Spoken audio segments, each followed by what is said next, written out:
This is Fantasy Football 2015 live from Saskatoon, Saskatchewan. Today features the league Discount Belichick and their champion of 2015, Don't Forset.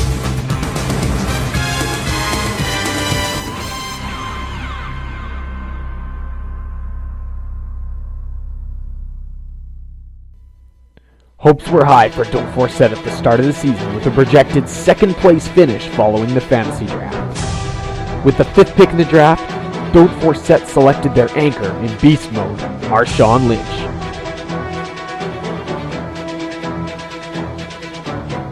In the second round, Don't Forset was able to make a crucial steal of a pick by taking the best tight end in the game, Rob Gronkowski.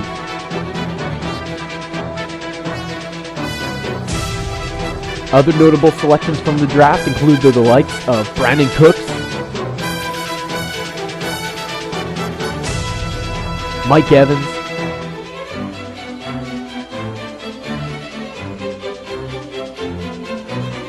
and Emmanuel Sanders.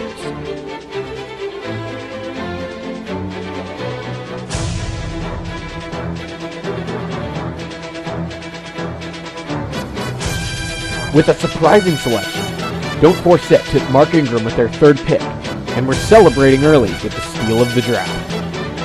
But like Mark Ingram, something was stopping Don't Forset short of victory.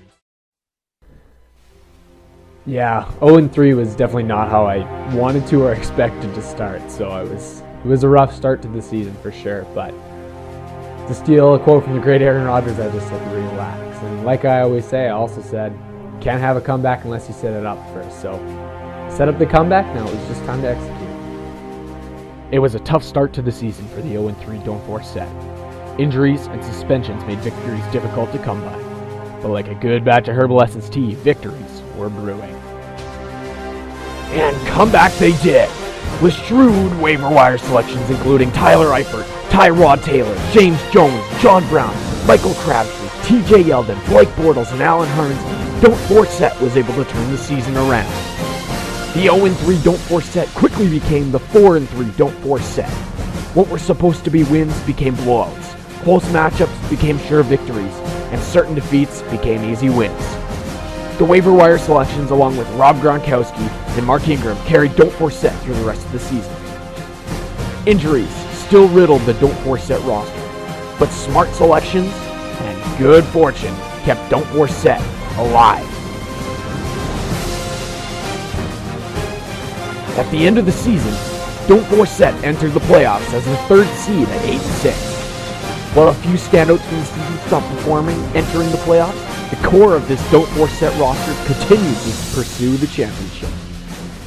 In Week 14, disaster struck as Mark Ingram suffered an injury that would cost him the rest of the season. Don't Forset made a bold move by immediately taking Tim Hightower off the waiver wire. This move, along with many others, became one of the major keys to success.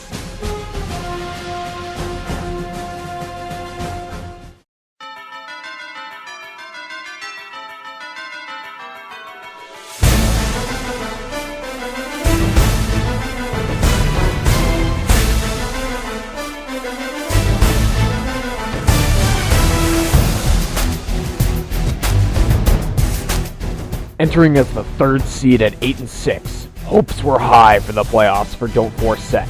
However, the playoffs presented challenges of their own. With TJ Yeldon, Mark Ingram, and Marshawn Lynch all out with injuries, Don't Forset was left with one active running back on his roster. An appropriate name change to Scooby-Doo Band-Aids was approved by the commissioner and would be the name moving forward for Don't Forset. In the first matchup of the playoffs, the Scooby-Doo Band-Aids faced off against Hanky and his aging squad that included Larry Fitzgerald and Brandon Marshall. With the injuries at running back, Tim Hightower and Mike Tolbert, well, not really Mike Tolbert, carried the load and led Don't Forset into the fantasy finale with an 116-99 victory.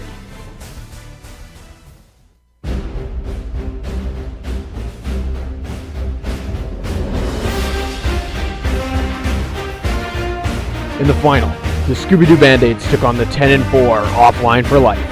In the early going, things were not looking good for the Scooby-Doo Band-Aids.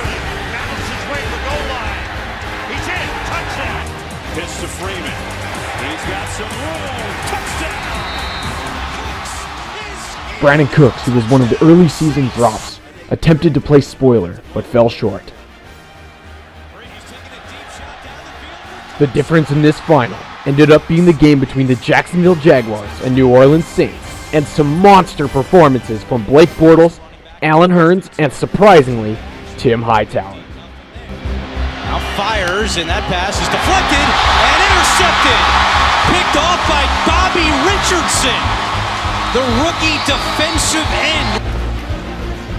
On first and goal, Tim Hightower started off his fantastic fantasy day with this early touchdown. By Bortles leads to 7 points. Now we're over the top. Hightower goes in for the score. With 7:02 to go in the first half.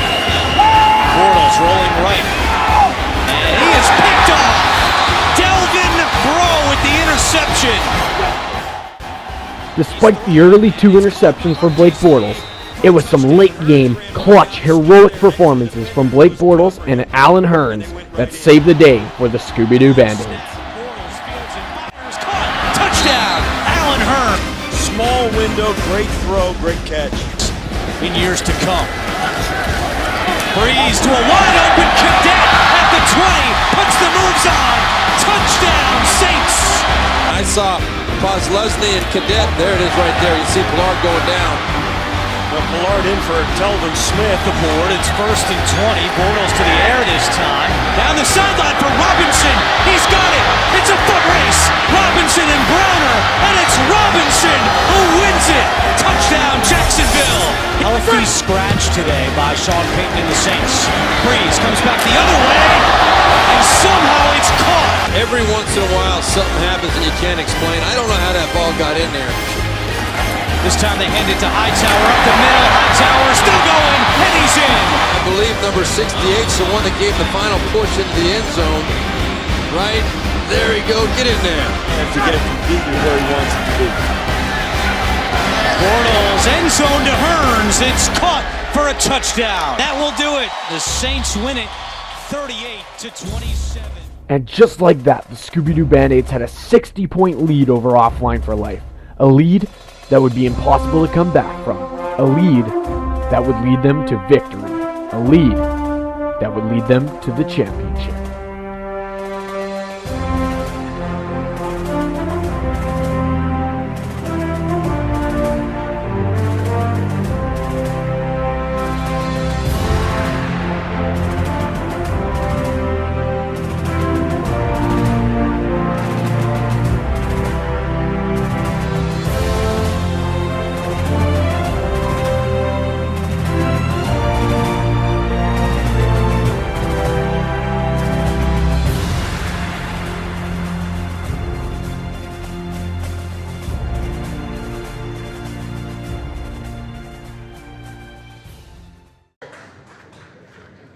You like that? You like that?